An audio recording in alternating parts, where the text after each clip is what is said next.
Howdy there, Coastal Bend. New this afternoon, hurricane watches that were issued yesterday have been upgraded to hurricane warnings for much of the Coastal Bend. We started off at the top of our show with this, but we're going to do it again. It's very important. Like we said earlier, that's why your phone was going crazy right around 4 o'clock. The Hurricane Center and our local weather service here in Corpus Christi issuing these hurricane warnings for the middle Texas coast. Some of our inland areas, but still coastal counties aside from B County, in this darker red are in a tropical storm warning, and these are extending all the way up and down the entire Texas coastline. So as we talked about earlier, that just means that those hurricane or tropical storm force conditions are possible within the next 36 hours. Over in the tropics, we are pretty quiet, a big blob of Saharan dust, but in the Gulf, not so quiet. All eyes are on Beryl, of course, still a tropical storm with 60-mile-per-hour winds, starting its northwestward trek at 13 miles per hour. This is the latest hurricane forecast cone from the Hurricane Center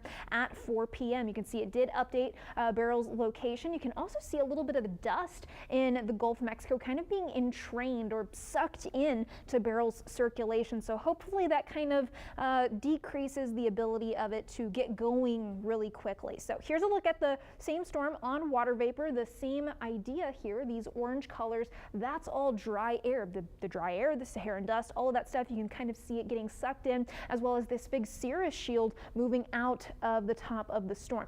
You can't see it quite as well on this water vapor loop today as you could in the past couple of days, but there was an upper level low pressure right over here, and that's causing a little bit of wind shear. You can see that's why the upper level cirrus shield is moving this way. It was also kind of degrading the conditions for Beryl to intensify rather quickly. Now that is expected to decrease that shear. So here's what this is going to look like. High pressure over to our east in Florida. Currently a tropical storm, but expected to become a Category 1 hurricane as it approaches landfall. So as this low pressure kind of disintegrates and moves away, we're not seeing quite as much wind shear, and Beryl is moving into some very warm waters. That's why we're expecting a Category 1 at landfall somewhere through the middle Texas coast, and it'll continue around the high pressure from that trough there in the northern plains. It's kind of acting like a magnet to pull Beryl around. So here's that latest forecast cone. Again, expected to be a Category 1 hurricane at landfall, 85 miles per hour with gusts up to about 100. So that is within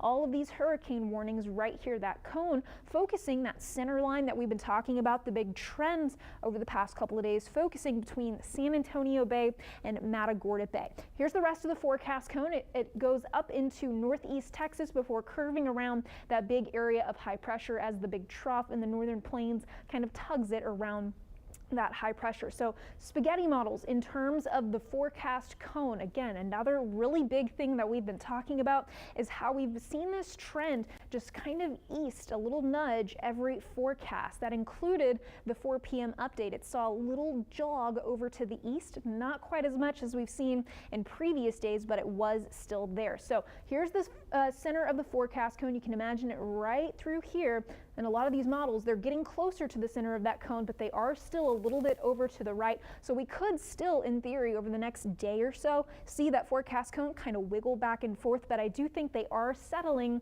on this area, and by they I mean the Hurricane Center. So as we have been talking about those little shifts in the track, they can mean a really big impact in what we see here locally in the Coastal Bend, especially in terms of our wind forecast and the rain, but especially the wind. So I've got the center of that forecast cone, that's this red line right here, and you can see to the center and the right of that is where we're going to be seeing a lot of the major impacts with this system. So we've got winds up to 70, 90 miles per hour. That's those Category 1 winds. Anything below that 74 or 70 mile per hour marker, that is tropical storm force. Very strong tropical storm, but tropical storm nonetheless here in Corpus Christi, and much of the Coastal Bend expecting 30 to 50 mile per hour winds with gusts to 60 or 65 miles per hour. And the further inland that you move, the lower those wind speeds are going to be, but it will be a breezy day to say the least for just about everyone.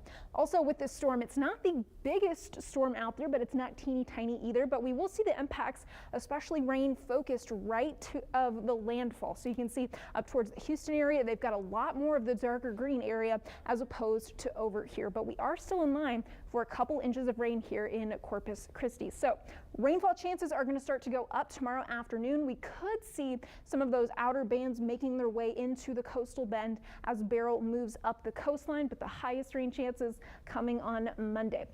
As for our wave forecast, the surf conditions are pretty not great right now, honestly. The waves aren't all that crazy, but the wave periods, these little seconds numbers right here, that is making a high rip current risk already right now. And then heading into the next day or two, we're going to see those wave heights themselves increase anywhere up to 8 or 10 feet. So it's going to be pretty dangerous to be out on the coast, and the waves themselves, it's going to bring a lot of water into some areas along the Gulf Coast. So here's the latest surge outlook. This is why we have those storm surge warnings, 4 to 6 feet expected near San Antonio Bay and Matagorda Bay, where that landfall is being focused on. For us here in the coastal bend, 3 to 5 feet of surge, and then outwards from that in either direction, the storm surge forecast does go down. So today, a pretty quiet day, but those wave periods were picking up. Generally sunny, hot, humid weather, a great day to do any hurricane preps. Now tomorrow, that's when we're going to start to see Beryl paralleling the coast and approaching South Texas. And that's when we're going to start to see those outer rain bands like I talked about, in a breezy afternoon, especially the afternoon and into the evening. Now on Monday, this is our weather impact day. You can see that highlighted here in red. This is when we're going to see the most impacts as Beryl makes landfall, and then into Tuesday, Beryl moving out of Texas and into the rest of the country, but we're still seeing a little bit of that elevated surf. So here is what our current mindset is as Beryl makes landfall. We have gone ahead and said this area right here from about Corpus Christi Bay northward up to north of Matagorda Bay, we're saying that is in our act stage now, with those mandatory and voluntary evacuation orders being issued, as well as a lot more forecast congruency being focused on this area with the wind, the surf, all of that stuff. So wind Monday, that is our big day, even though we'll start to see some impacts tomorrow. Wind, rain, and surf are some of the big things. What you need to do is stay updated with this forecast. Again, any little minor shift with that forecast cone could bring a very big change in what impacts we see here locally. So we're going to make sure to stay updated with y'all on social media, here on air, as well as on our website. I was asked today, in past storms, if we're on the left side of the cone, it's better than being on the right side. Is that the case? Yeah, the right side of a hurricane is called the dirty side, because in the northern hemisphere, I'm getting into the weeds here, but in the northern hemisphere, they spin counterclockwise. So that's the side coming around with all the wind, the rain, the surge. That's usually the harsher side, and why they're going to be seeing higher rainfall totals on the eastern side of that cone. Perfect explanation. Thank you so much. Appreciate it.